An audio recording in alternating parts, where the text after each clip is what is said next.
Hi and welcome to this crash course of Avid Media Composer.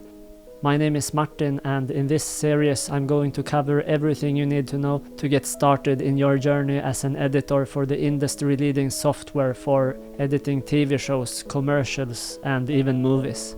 And I will also provide you with footage that you can practice with. So let's jump right into it.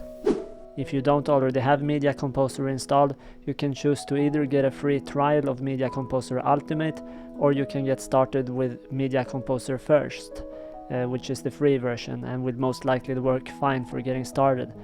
I'll put links in the description.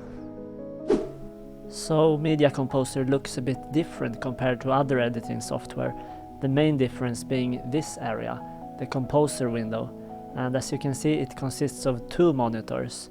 The left one is for previewing source files and selecting what we want to use, and then move it to the sequence, which we have on the right side here. To the left of the Composer window, we have the bin container. This is basically the storage for all of our resources in the project. On the left side of the bin container, we can see all of our bins that we have in the project, and on the right side we can see what's inside the bins that we have opened. So if we open one of our bins, we can see its content right here on the right side, and if we open one of the camera files, we can see that it appears in the source monitor over here. And on the bottom we have our timeline where we can see all the video and audio tracks that we have in our sequence, and it's empty right now, and that's because we don't have any sequence open yet. So if we open one of our sequence here in the sequence bin, we can see that the sequence appears on the timeline, but it also appears right here in our record monitor. And the idea here is that we set marks for what we want to use in our source file, and then we move it to the sequence.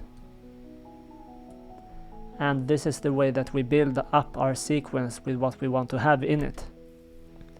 In this series you will be able to follow along with some educational footage while I guide you through the basics of the software. We will use the material from a promotional interview portraying a Bosnian parkour athlete while we learn how to use the software. To get started with the course, make sure you grab a copy of the educational footage as well as Avid Media Composer in case you don't already have it, using the link in the description, and move forward to the next video, which is on the screen right now, to get started creating your first project. See you there!